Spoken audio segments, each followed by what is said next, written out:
इस क्लास में हम लेके आए हैं कक्षा 8 के विद्यार्थियों के लिए बोर्ड परीक्षा में पूछे जाने वाले कुछ महत्वपूर्ण प्रश्न। पहला प्रश्न है, निम्न में से परिमेय संख्या साहचर्य नहीं है। साहचर्य गुणधर्म का पालन परिमेय संख्या किस संक्रिया के अंतर्गत नहीं करती है? ये प्रश्न है। पहला ऑप्शन है योग के लिए, दूसरा है गुणन के लिए, तीसरा है दोनों, चौथा ऑप्शन है भाग के लिए। तो हम जानते हैं कि साहचर्य का मतलब होता है, जैसे हम योग की बात करें तो योग में साहचर्य का मतलब होता है अगर हम a प्लस बी प्लस सी अर्थात पहले a b और c को जोड़ें फिर a को जोड़ें तो जो योगफल आएगा वह क्या ए बी को जोड़ने के बाद में सी को जोड़ने पर जो योगफल आता है वो बराबर आता है क्या? हम जानते हैं कि योग करने में दोनों पक्ष बराबर हो जाते हैं। तो ऐसी स्थिति में ये कहेंगे कि परिमेय संख्या योग के अंतर्गत साहचर्य गुणधर्म का पालन करती है। यहाँ प्रश्न पूछा गया है किसके अंतर्गत साहचर्य गुणधर्म का पालन परिमेय संख्या नहीं करती है? योग के अंतर्गत तो करती है। गुणन की बात करें, अगर यहाँ गुणा कर दिया जाए तो भी आपको पता है कि यहाँ जैसे एग्जाम्पल लें, जैसे संख्या है 2 3 4, अगर हम पहले 3 और 4 का गुणा करें फिर 2 का गुणा करें, 3 और 4 का गुणा 12, 12 और 2 का गुणा 24। इसी प्रकार 2 3 और 4 लें, पहले जैसे 2 और 3 का गुणा करें तो 6 होता है, 6 और 4 का गुणा करें तो भी क्या होता है? 24 होता है। इसका मतलब ये हुआ कि गुणा के अंतर्गत भी साहचर्य गुणधर्म का पालन परिमेय संख्याएं करती है।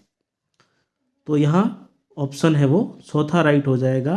भाग के अंतर्गत संवर्त परिमेय संख्याएं साहचर्य गुणधर्म का पालन नहीं करती है। चलिए दूसरा प्रश्न है हमारा निम्न में से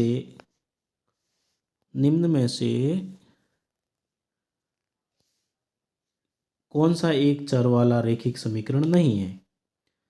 चर का मतलब हम जानते हैं, जैसे कि x हो गया, जैसे y हो गया, जैसे z हो गया, अर्थात जिसका मान निश्चित नहीं होता है वो सभी क्या होते हैं? चर होते हैं। और जिनका मान निश्चित होता है यानी फिक्स होता है उसे हम अचर कहते हैं।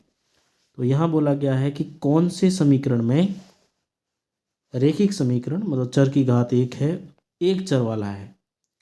तो यहाँ देखिए पहले ऑप्शन में एक चर वाला समीकरण नहीं है।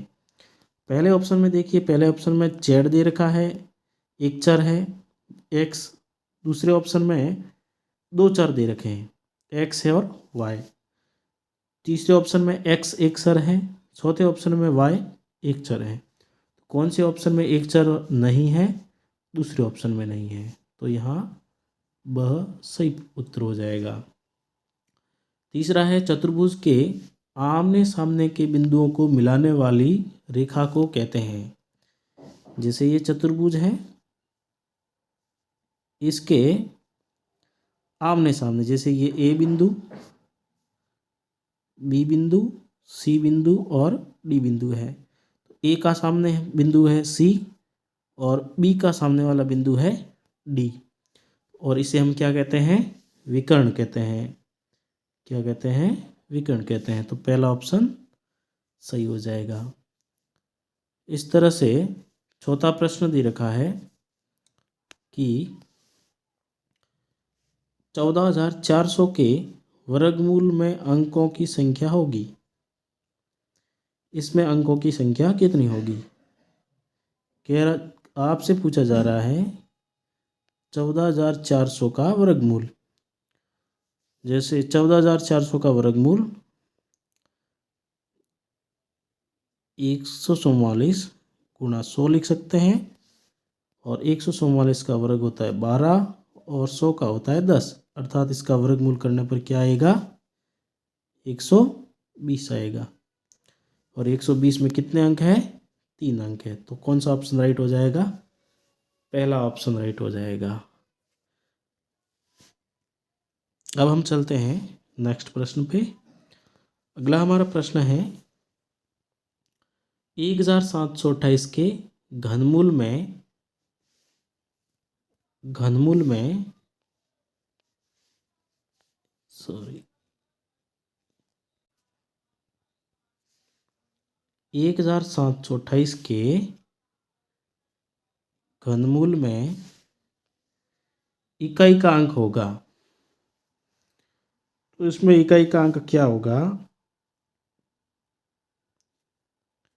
1728 इसका घनमूल, और हम जानते हैं कि 1728 का घनमूल 12 होता है।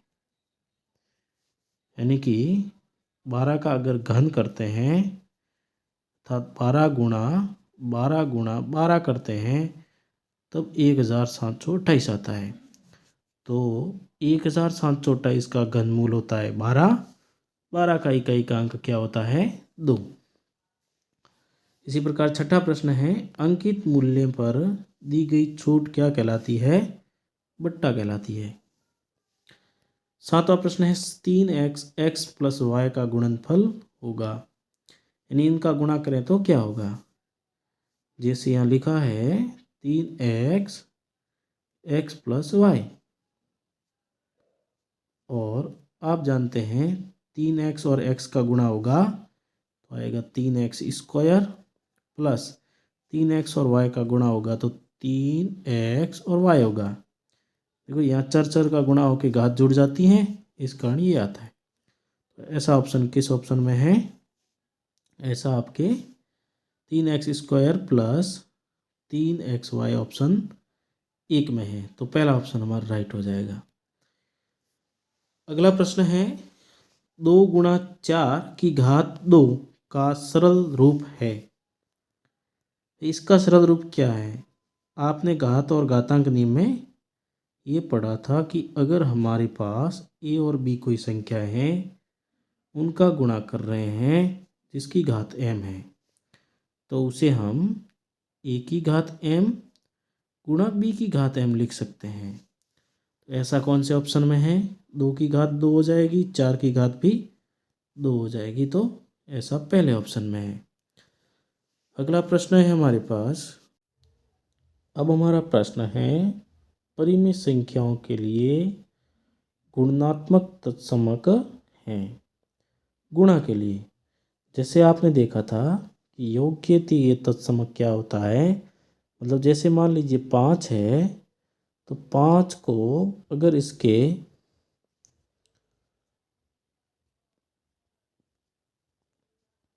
प्रतिलोम जैसे -5 से जोड़ते हैं तो 0 आता है, अर्थात ये कहते हैं कि योग के लिए तत्समक 0 होता है। इसी प्रकार यहाँ गुणा दे रखा है, गुणात्मक कहा गया है। और परिमेय संख्या के लिए जैसे मान लीजिए a बट्टा b है, a बट्टा b के व्युत्क्रम b बट्टा a से गुणा करते हैं तब हमें 1 प्राप्त होता है। तो यहाँ परिमेय संख्या का गुणात्मक तत्समक सदैव 1 प्राप्त होता है। तो यहाँ ऑप्शन नंबर चौथा राइट हो जाएगा। इस प्रकार अगला प्रश्न दे रखा है, अगला प्रश्न है एक चर वाले रैखिक समीकरण का व्यापक रूप है। तो पहला ऑप्शन दे रखा है ax square plus b x plus c बराबर 0, जो कि एक चर की घात 2 है, इस कारण ये द्विघात समीकरण है। तो कि आपको पूछा जा रहा है कि रैखिक समीकरण है, तो पहला ऑप्शन तो द्विघात समीकरण होने के कारण गलत है। दूसरे ऑप्शन में भी ए वाई स्क्वायर बराबर सी है, जहाँ वाई की घात 2 है यानी क्षर की घात 2 है, तो इसमें भी ये भी द्विघात समीकरण है, तो ये भी ऑप्शन गलत हो गया। चौथे ऑप्शन में भी आप देख रहे हैं कि चर की अधिकतम घात 2 होने के कारण द्विघात समीकरण है। तीसरे ऑप्शन में आप देख रहे हैं कि एक चर है x और वो भी कैसा है, एक घात का होने के कारण दिया गया समीकरण रेखिक समीकरण है, और ये समीकरण का रेखिक समीकरण का व्यापक रूप भी होता है। अब हम चलते हैं अगले प्रश्न पे। अगला प्रश्न है, एक समांतर चतुर्भुज के सम्मुख कोण ए व सी होते हैं। एक समांतर चतुर्भुज जिसमें भुजाओं के दोनों युग्म समांतर होते हैं, जैसे ये मान लीजिए ए बी सी डी एक चतुर्भुज है, तो इसमें ए बी और डी सी समांतर होगी तथा ए डी और बी सी भी समांतर होगी। तो हम जानते हैं कि समांतर चतुर्भुज के सम्मुख कोण मान में समान होते हैं, तो इसमें ऑप्शन नंबर ब है वो राइट हो जाएगा। चौथा प्रश्न है, निम्न में से किस संख्या की वर्ग संख्या में इकाई स्थान पर 6 आएगा। किस संख्या के वर्ग संख्या में इकाई के स्थान पर 6 आएगा। जैसे 13 का वर्ग करते हैं तो क्या आता है, 169 आता है। तो हम किसी भी संख्या के वर्ग की संख्या के इकाई के स्थान पर क्या आएगा, केवल उसके इकाई की संख्या को वर्ग करके देख सकते हैं। जैसे 13 का इकाई का अंक 3 है, 3 का वर्ग करने पर 9 आता है। इसी प्रकार 11 में 1 का वर्ग करने पर 1 आता है। जैसे 19 का 9 का वर्ग करने पर 81 आता है, और 81 का क्या होता है, इकाई का अंक 1 होता है। इसी प्रकार 24 और 4 का वर्ग करने पर 16 आता है, तो यहाँ इकाई का अंक क्या हो जाएगा, 6। प्रश्न पूछा जा रहा है कि इकाई स्थान पर 6 आएगा, तो 24 के वर्ग संख्या के इकाई के स्थान पर 6 आएगा, तो इसमें ऑप्शन नंबर द राइट होगा। अगला प्रश्न है हमारे पास, सबसे छोटी आर डी रामानुजन संख्या है।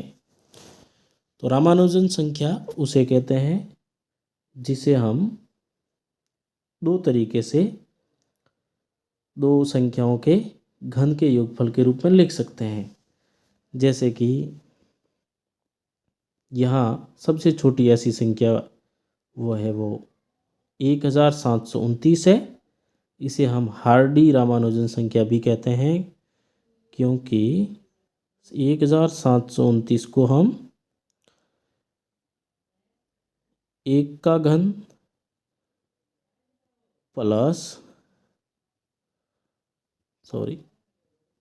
12 का घन, 1 का घन 1 होता है और 12 का घन 1728 होता है, इस प्रकार भी लिख सकते हैं। और हम इसे 9 के घन तथा 10 के घन के योगफल के रूप में भी लिख सकते हैं। 9 का घन 729 होता है और 10 का घन 1000 होता है, तो यहाँ योगफल करने पर भी आपके 1729 प्राप्त होते हैं। तो दूसरा ऑप्शन राइट है। अगला प्रश्न है, साधारण ब्याज ज्ञात करने का सही सूत्र है। और सिंपल इंटरेस्ट क्या होता है, मूलधन गुणा दर गुणा समय बटा 100 होता है। बहुपद, सातवां प्रश्न है, बहुपद a b minus b c, दूसरा है बी सी माइनस ए सी, तीसरा है सी ए माइनस ए बी का योगफल होगा। इनका योगफल क्या होगा, यानी इन सबको जोड़ना है। अगर हम इन सबको जोड़ें, जैसे मैं यहाँ प्लस लगा देता हूँ, तो आप देखेंगे कि ए बी प्लस का माइनस का कट जाएगा, बी सी माइनस का प्लस का कट जाएगा, ए सी माइनस का प्लस का कट जाएगा, तो इनका योगफल क्या आएगा, 0 आएगा। आठवां प्रश्न है, ए की घात m प्लस बी की घात m का मान क्या होगा। घातांक नियम से हम जानते हैं कि इनकी घातें समान हैं, आधार अलग अलग हैं, तो इसे हम a गुणा बी की घात m लिख सकते हैं। तो यहाँ कौन से ऑप्शन में राइट ऐसा है? चौथे ऑप्शन में ऐसा है। नेक्स्ट प्रश्न देखते हैं। अगला प्रश्न है, दी गई आकृति में x का मान क्या होगा? यहाँ एक 1 2 3 और 4 अर्थात चतुर्भुज दे रखा है और चतुर्भुज के बाह्य कोण दे रखे हैं। हम जानते हैं कि किसी भी बहुभुज के बाह्य कोणों का योग 360 डिग्री होता है। तो यहाँ एक कोण दे रखा है 90 डिग्री, दूसरा कोण है 110 डिग्री, तीसरा कोण है 50 डिग्री, चौथा कोण x डिग्री है। तो हम क्या करेंगे, सबको जोड़ के 360 के बराबर कर देंगे। 150 और 110 और 50 हो गए आपके 160, 160 और 90 हम जोड़ देंगे तो हो जाता है 250, 250 प्लस x 360 डिग्री के बराबर। तो x बराबर आपके हो जाएगा 360 माइनस 250, घटाने पर 0 1 1 110 डिग्री प्राप्त होता है। इस तरह से दूसरा प्रश्न है, समांतर चतुर्भुज PQRS का परिमाप, परिमाप का मतलब होता है चारों ओर का माप। हमारे पास दे रखा है समांतर चतुर्भुज और हम जानते हैं समांतर चतुर्भुज में यहाँ PQ और SR समांतर है, इसी प्रकार SP और RQ समांतर है और हम जानते हैं समांतर भुजाएं जो है वो दोनों समांतर होने के कारण ये आमने सामने की भुजाएं भी बराबर होगी। ये 12 है तो ये 12 हो जाएगी 12 सेमी, 7 है तो ये भी कितनी हो जाएगी 7 सेमी। तो इसका परिमाप हो जाएगा 12 प्लस 12 प्लस 7 प्लस 7, 12 और 12 24, 7 और 7 14, जोड़ने पर आपके प्राप्त होते हैं 38। तो इस समांतर चतुर्भुज का जो परिमाप है वो 38 सेंटीमीटर प्राप्त होता है। चलिए अगला प्रश्न देखते हैं। अगला प्रश्न है हमारा, आकृति में कोण P और कोण S की माप ज्ञात करनी है, जहाँ SP व SP और RQ समांतर हैं। तो ये जब दो समांतर हैं तब आपको S और P का मान प्राप्त करना है। अब हम जानते हैं कि जब कोई समांतर रेखाएं हो, जैसे ये SP और R की समांतर है, तो इसके जो अंतःकोण बन रहे हैं R और S, इन दोनों कोणों का योग 180 होना जरूरी है। तो यहाँ एक कोण R कोण 90 डिग्री है तो S भी कितना हो जाएगा 90 डिग्री हो जाएगा। तो कोण S का मान हो जाएगा 90 डिग्री। लिख देंगे यहाँ साथ में कि समांतर भुजाओं के बीच अंतःकोण है वो 180 डिग्री के बराबर होते हैं। इस तरह से कोण बच जाता है P, ये Q का आसन कोण भी है। तो इस तरह से भी आप है वो जानते हैं कि आसन कोणों का योग 180 डिग्री होता है, या फिर हम तीनों कोणों का योग है वो 360 डिग्री में से घटा देंगे, क्योंकि चतुर्भुज के चारों कोणों का योग 360 डिग्री होता है। तो यहाँ 130 डिग्री है तो P कोण है वो 50 डिग्री होगा, क्योंकि इन दोनों कोणों का योग 180 डिग्री होना चाहिए। तो कोण P है वो कितना हो जाएगा 50 डिग्री। इस तरह से दे रखा है दूसरा प्रश्न, आकृति में कोण C है वो मान लीजिए M है, तो इस M का मान क्या कीजिए। AB और DC समांतर है।